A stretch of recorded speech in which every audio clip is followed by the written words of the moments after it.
안녕하세요. 교정이 알고 싶다. 교알TV 교정과 전문의 형재영입니다. 치과에 방문하시는 주된 이유 중 하나는 치아가 깨졌어요라 생각됩니다. 이는 치아 파절이라 부르고 외부의 물리적인 충격으로 인해 치아가 부분적으로 깨진 상태를 의미합니다. 넘어져서 깨지기도 하고 오돌뼈나 얼음과 같은 딱딱한 음식물을 씹다가 깨지기도 하고 젓가락을 물어서 깨지는 경우도 있습니다. 일반적으로 이갈이가 심하거나 힘쓰는 일을 하시는 분들 중에 파절을 경험하게 되는 경우가 많은 편입니다. 이런 다양한 상황에 따른 문제가 있기에 오늘은 치아가 파절되었을 때 궁금하셨던 부분을 해소해 드려 볼까 합니다.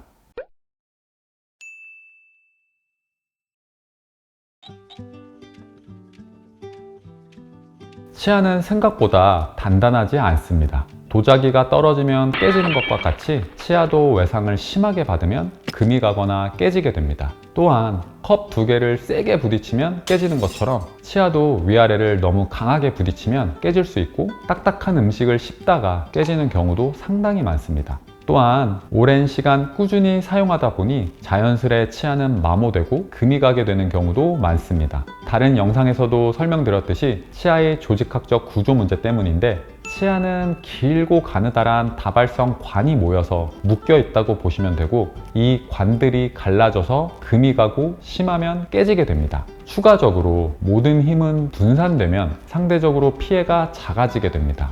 때문에 치아 전체가 힘을 받아서 깨지는 경우는 거의 없고 보통은 특정 치아 한두 개의 힘이 몰린 경우에 파절되는 경우가 많습니다. 특히 앞니 한두 개가 많이 나와 있는 경우에 그 치아의 외상을 받는 위험도가 크며 파절 확률 또한 높게 됩니다.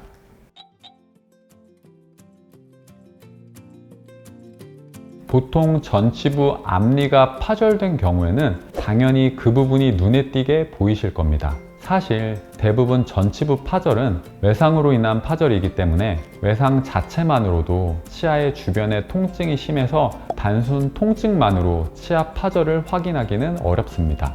문제는 구치부 어금니 쪽의 치아입니다. 일반적으로 금이 가고 크랙 치아라는 진단을 하게 되는데 이게 뒤쪽이다 보니 환자분의 눈으로 확인이 되는 경우는 많지 않습니다. 혀로 움직여 보는데 뭔가 날카로운 게 느껴진다거나 음식 먹다가 치아 조각을 뱉은 것 같다고 설명 주시는 분들도 있고 보통은 평상시에는 괜찮다가 씹을 때마다 날카로운 통증이 생겨서 내원하시는 경우가 치아가 깨진 경우라고 보시면 됩니다. 치과에서는 이런저런 검사와 함께 사진을 찍어서 확인을 하게 되는데 육안으로 명확하게 금이 보이는 경우도 있고 치아 머리 쪽이 아닌 뿌리 쪽에서 발생한 경우에는 PA라 불리는 작은 방사성 사진으로 확인하는 경우도 있습니다. 뿌리 쪽의 경우에는 방사선 사진에 금이 간 부분이 명확하게 표현이 안 될 수도 있기에 환자분의 증상만으로 진단하는 경우도 있습니다.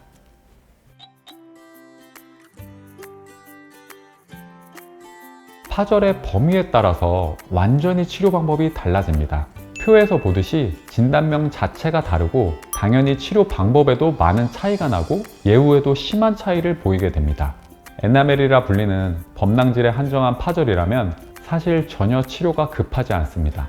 보이는 부분에서 심미적인 문제만 있을 뿐이지 치료 방법도 간단하고 심하지 않으면 그냥 치료 안 하셔도 무방한 경우가 대부분입니다. 치수를 침범하는 파절이 생긴 경우부터 문제를 발생하게 됩니다. 깨진 치아면을 자세히 보면 약간 피가 맺힌 듯한 경우가 있는데 이게 바로 치수 공간이 노출됨을 의미하는 경우입니다. 이때는 증상도 아주 시리고 불편하며 치료가 필요한 상황이며 최대한 신경을 살리는 게 좋으나 경우에 따라서는 신경치료까지 진행하는 경우도 있습니다. 식은 파절, 뿌리가 파절된 경우에는 사실상 제일 난감한 경우인데 이는 파절선 위치나 각도에 따라서 방법이 달라질 수 있습니다. 치근과 평행하게 파절된 경우는 미련 없이 포기하시고 발치하셔야 하지만 치근에 직각으로 파절된 경우는 신경치료나 교정적 견인 등을 통해서 살릴 수도 있습니다. 치근이 부러졌다고 무조건적으로 발치하는 건 아니고 살릴 수 있다면 살려야 되지만 과정 자체가 힘들고 복잡해서 그냥 발치하고 임플란트 하는 비율이 많이 늘고 있기는 합니다.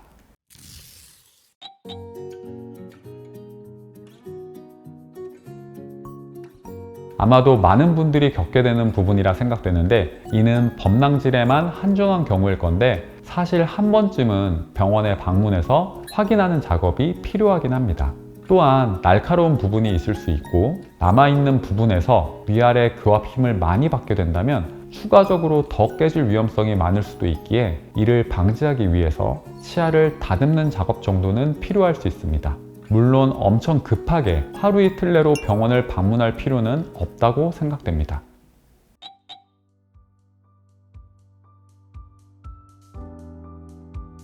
환자분이 병원이 아닌 곳에서 응급으로 하실 수 있는 방법은 없다고 보시면 됩니다. 그저 최대한 그 치아에 힘을 가하지 않고 손을 대지 않는 것이 가장 효과적이고 최선의 방법이라 생각하시면 됩니다. 가만히 있어도 아플 정도로 치아가 파절되었다면 사실상 엄청 심하게 깨진 경우이기 때문에 바로 치과에 가야만 하는 상황이고, 그게 아닌 경우에는 사실상 해당 치아로 식사만 안 한다면 통증이 심하지는 않습니다. 추가로 더 깨지지 않게 자극만 안 주시면 될 것 같습니다.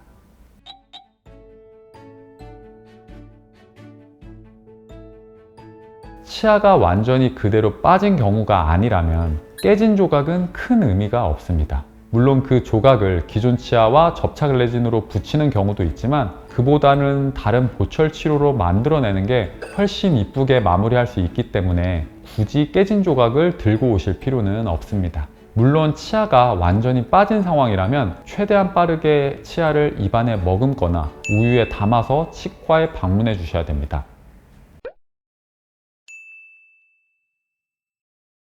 치아의 파절은 위치와 범위에 따라서 치료 방법이 완전히 달라지게 되는데, 의사분의 진단과 환자분의 의지에 따라서도 다른 치료 방향성을 갖게 될 수 있습니다. 이렇게 다른 이유는 치아는 뼈와 다르게 다시 재생되거나 붓지 않기 때문입니다. 그래서 처음부터 최대한 튼튼하게 오랜 시간 사용할 수 있도록 조심하는 것이 중요하다고 생각됩니다. 따라서 너무 딱딱한 음식을 자주 먹거나 특정 치아에 힘을 가할 수 있는 행동 등은 자제하시는 게 좋습니다. 치아로 식사 이외에 차력쇼에서 볼만한 행위는 절대 하시면 안 됩니다. 부디 많은 사람들이 상황에 맞는 적절한 치료를 받으셨으면 합니다. 감사합니다.